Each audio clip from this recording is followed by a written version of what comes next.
when you have cold in the body, that means your body is having sufficient coolness already, and additional coolness is given that you don't like it. So you are having sufficient yin in the body. Any more yin coming, that is, any more cold coming, you are not going to tolerate it. You feel uncomfortable. So you can say that yin is excess in your body. So whenever additional yin, coldness is given, that it is not accepting it. So you will call it as in excess. In other case, suppose you are lacking warmth in the body, and so you also feel cold. That means there is a deficiency of yang, which is heat, in your body, so you feel uncomfortable. Both are cold only. One is in excess, another is yang deficiency. If it is in the scale, minor scale, that means your yang energy can compensate a little, then it is deficiency. If the cold is excess, you will call it as in excess. That means it's only yang deficiency or in excess. It is derived from the, whether it is a minimum in the scale or it is maximum in the scale. If it can be compensated by certain things, then it is a deficiency. And when in spite of it, it is still more cold, then it is in excess. So this only a difference in the scale when you talk about deficiency. I would say yang deficiency in excess or in deficiency in yang excess. Right. So you've seen cold and heat. Let's see what is rest. Rest is in, and movement is yang. If there is a disease which is increasing at rest, if there is a condition, suppose joint pain which increases in a case of osteoarthritis, if it increases in the cold condition, or I would say the rested conditions, that when you get up in the morning, you are having a sufficient rest, even after that your joint pain is there, that is a indominant disease, because rest is in. If it is becoming better whenever there is a movement is there, that means if there is a heat produced by the movement, it is going to compensate your pain, and then it is a indominant disease, and it is only compensated by yang.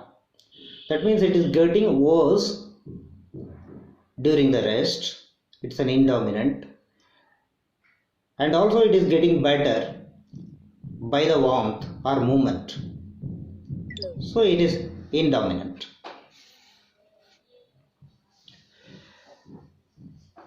Let's say when you get up in the morning, you feel your foot is paining, and slowly when you take few steps and walk for a few minutes, then your foot pain gets released, right?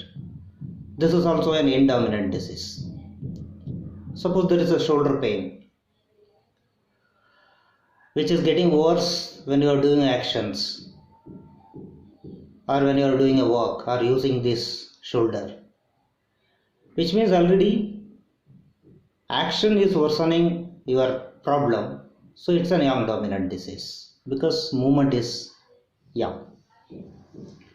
Let's say night, if any disease which is starting in the evening and getting worse at the night, since it is getting worse at the yin time, that is night is yin, so it's an indominant disease. The same thing may be getting better in the daytime.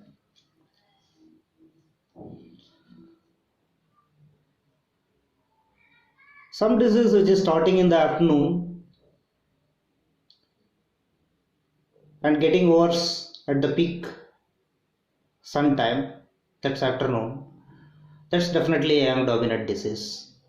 which might be getting better in the night or evening. So any disease which is getting worsened in the daytime is a yang dominant disease, and any disease which is getting worsened in the night time is a yin dominant disease. We discussed that descending is yin and ascending is yang. Any problem which is happening in the lower part of the body, or it is starting from the lower part of the body and then trying to descend, like edema which happens in the legs, and that is an yin dominant disease.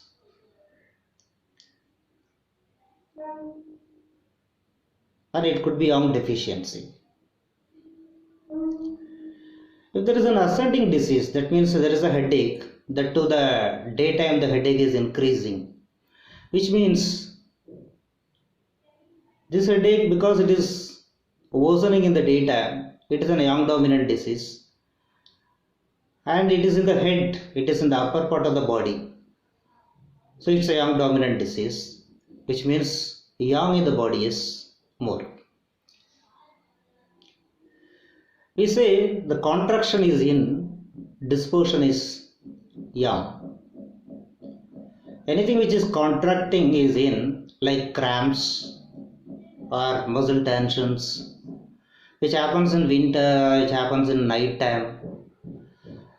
They are yin dominant diseases, which means it is contraction is yin, a muscle tension or a cramp is a contraction, so it's an yin dominant disease.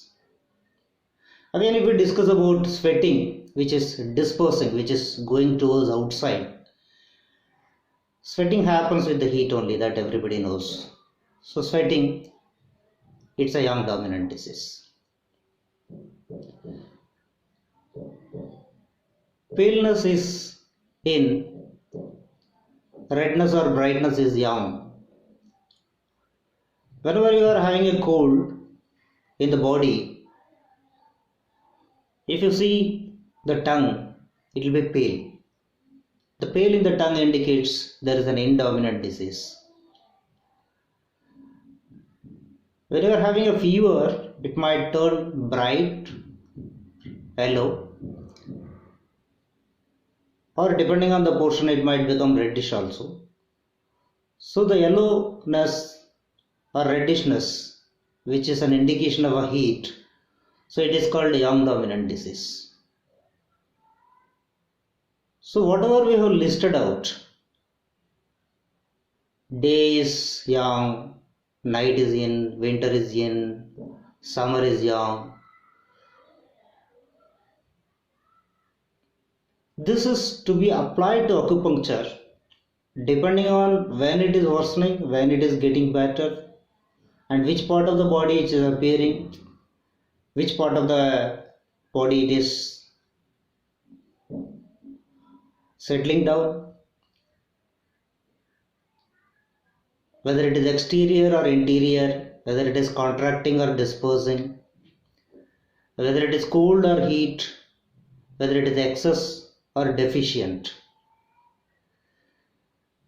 Based on this, using this yin and yang principle,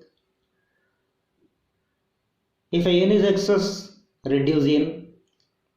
If the yang is excess, reduce yang.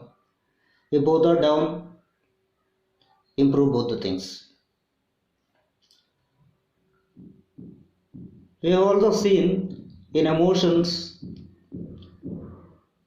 anger is yang, fear is yin. So anybody is having a fear, which is a yin dominant disease, anybody is having an anger, is a yang dominant person. Anger is connected to liver, fear is connected to kidney. Kidney is again yin. Liver fire or liver yang rising is causing anger. Low voice will be yin, strong voice will be yang.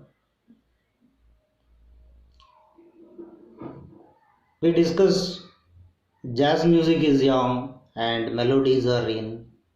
If somebody likes jazz music, is lacking yang, so he likes yang music.